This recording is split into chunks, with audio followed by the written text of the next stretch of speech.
In this tutorial, we look at a recent IELTS speaking exam.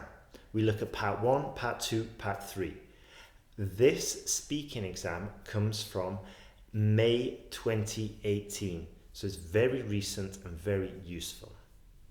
I will give you answers to part 1, 2 and 3. I also share vocabulary and collocations you can use in your test, and throughout the tutorial I used the reflect and fill 6 method. I got this method from a student who scored a band 8 in the speaking. His name is Ashish, and I put a link to the interview I did with him in the description. He said he went to the examiner and he spoke a lot. Now, I don't want you to go to the examiner and just bombard them, because it's going to make it quite difficult for them, but I do want you to give complete, full answers that score high.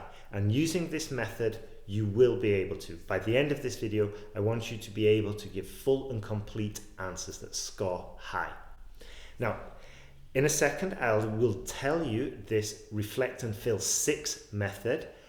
But first, let's have a look at some IELTS speaking test answers. IELTS speaking part 1.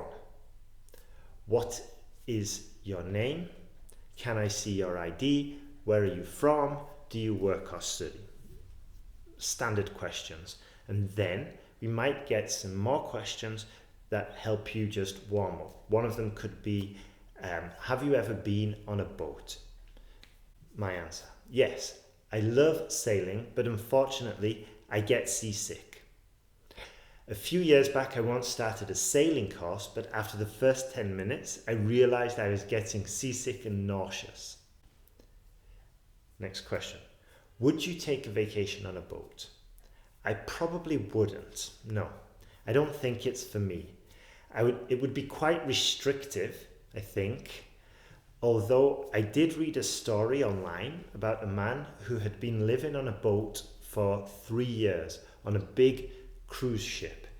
He said that on the boat he didn't have to worry about his laundry, his taxes, preparing food. Everything was done for him. But personally, I don't think it would be for myself. Would you like to own a boat? Definitely. I think it's a real classic example of freedom. Some people say a motorcycle and a car are freedom, but a boat is where it really gets interesting. For example, the only constraints are the weather and perhaps the fuel. But if you've got sails, then that's irrelevant. Another factor with the boat is that you can go and travel to really exotic or interesting places, like especially in the Mediterranean. You can go across, and I think in about 12 hours you can get to Ibiza, I think from leaving Valencia. What kind of music do you like? To be honest, I'm quite open-minded when it comes to music. I love electronic music for working on my laptop, because it doesn't really have that many lyrics in. Lyrics in English distract me. I like hip-hop for working out, and I like American soul or British rock for cooking. Well, it depends. Usually when I'm working, I listen to electronic music, and that just helps me concentrate, especially because it doesn't have lyrics in. Electronic music usually doesn't have a lot of lyrics in, and lyrics distract me. When I'm working out at the gym or doing sport, I prefer to listen to hip hop.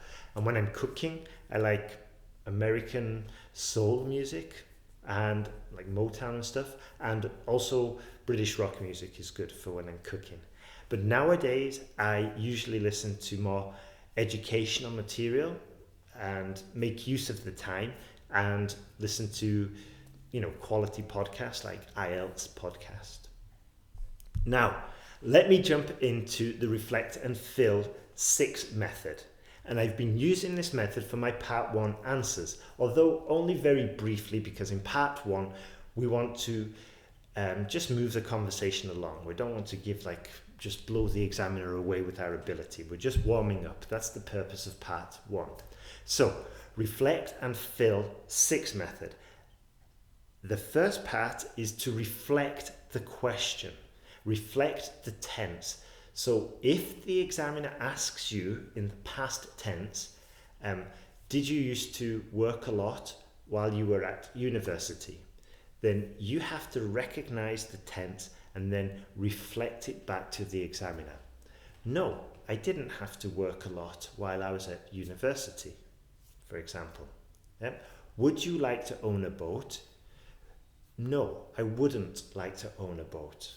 You see? And I just get the right tense I identify the right tense and I give it back to the examiner. Using this method, we avoid silly answers. So if the examiner asks us, do you prefer to work or study? And you answer, yes, I work tomorrow at 9 a.m. Disaster. So with this method, the reflective part, we can identify the right tense to reply with. Now the next part is the 6th part. We fill our answer with these 6 components. Obviously this is less important for part 1, but for part 2 and part 3 it's very useful. What are these 6 components that we are going to fill our answer with? Well, the first one is the details. We're going to give certain details. For example, with the music question, I talked about hip hop, I talked about lyrics, I talked about electronic music. If you can't give details, then don't worry. These next points that I give you will help you. So contrasts as well. Giving contrasts. We can say, although I prefer hip hop for working in the gym, I like electronic music for working with my laptop, but I prefer hip hop for working out in the gym. You see, we're using contrast, and this is not only a good grammar structure to help you score points, but it also gives you more material to talk about. The next one is very easy to use. This is because. We say because. I like electronic music because it doesn't really distract me, because it doesn't usually have that many lyrics in. Very simple. Feelings. Introduce our feelings into our answers. I would love to own a boat. Definitely. It represents real freedom. It just adds a little bit of depth to your answer and also expands the amount of time that you're talking for. The next one is very useful. Here we give an example or a story or a small anecdote. I used this one earlier when I was talking about the man who lived on the cruise ship. I also used it, I'll use it in part 2 when I describe a story about the delivery. Small stories, quick stories and anecdotes just fills your answers up, and more than likely we're going to be using the past. I used to listen to a lot of music, but nowadays I want to use the time more so to listen to informative material or educational material. The final one, number 6, is we're going to use the 6 question words in the English language. Who, what, why, where, when, and how. If we introduce these into our story or into our answer, immediately we've got so many questions that we have to answer. So I'm talking about the cruise ship, about the man who lives on the cruise ship. I'm going to say who he is. He's an American guy. What he was doing? Well, he just wanted a different kind of life. He was living on the cruise ship. Why? It was simpler, less complicated, no property taxes, didn't have to do his laundry. When was this? A few years ago. Where was this? Well, he was cruising around the world. How did he do this? That I can't explain. So you can see I've just expanded that small story into a full-blown detailed account of what was happening. Let's move on to part 2. So describe a thing that you purchased recently. You should say what it was, what it looks like, how you bought it, and explain how you felt about it. In this part of the exam, I strongly suggest you use these pointers to prepare your answer. So you got to say in that order what it was, go into some detail, what it looks like, go into some detail, maybe talk about how you feel about it, the contrasts. So these are all opportunities to use the reflect and fill 6 method I just mentioned. I recently bought some Bluetooth headphones with noise cancelling technology. It was an impulse purchase. I saw it and I thought I have to have it. They're made out of black plastic and they don't feel so solid, but they've taken a fair amount of abuse in my bag and they still haven't broke. I think it's because they're made by Sony, and generally speaking, Sony have good quality products, especially audio products, but the phones I'm not that enthusiastic about. The headphones have a metal band and a fake leather interior for the ears, and they fit quite comfortably, although it can get a little bit hot underneath the ears if I wear them for a few hours. I convinced myself I needed these because I could use them for work, for watching films, and for traveling on the plane, because with the noise cancelling technology, the sounds of the engine is reduced considerably. I bought them online. I bought them from an Amazon warehouse deal. There's some huge complications regarding the delivery address because I messed up and I sent them to Berlin, to my friend's house, because earlier I was buying presents for him and sending them to his house, and then my headphones arrived. He sent them back. I had to talk to the delivery company. I had to even use my German. It was all a big complication, but in the end I got them returned and I got refunded. So I'm quite pleased about this purchase. I've used the headphones a lot. I think they'll last a long time. Perhaps next time I'll get a pair of Bose. Those are supposed to be the best, but at the moment I couldn't justify the price tag. And that's my small presentation or my small talk about a product I purchased recently. At the end of the presentation, just to signal to the examiner that I finished, I said, and that's my small presentation or my small talk about something I purchased recently. Let's move on to part 3. What would you do if you bought something disappointing from the internet? First, I would contact customer service to find out the procedure for returning an item. Then I'd evaluate if it's worthwhile. I once bought a phone from a Chinese website. It turned out to be terrible, but it cost me half of the purchase price to return it. They insisted that I use registered mail to return it, to send it all the way back to China, and that would have cost about 50 euros, and the phone itself cost about 100. So in the end, I just sold it to a friend. Why is online shopping so popular these days? I think it's popular because it's convenient, and I like it. I do enjoy it because I must admit, I love receiving packages through the post. I think they're like small presents, and sometimes you don't know what's inside. For example, I'm always buying stuff from eBay, just silly little stuff in small packages, and when it comes, I don't know what's inside the package. Anyway, going back to the question, I think online shopping is popular because of the cost savings, probably the speed of modern delivery, the huge range that you have online, and if you're using price comparison websites, you can be sure you get a good deal. What are the disadvantages of online shopping? Well, you can get ripped off. You could buy the goods and the seller might not send them and might not return your money. And you can't go and confront the seller face to face like you could if it were a shop in the street.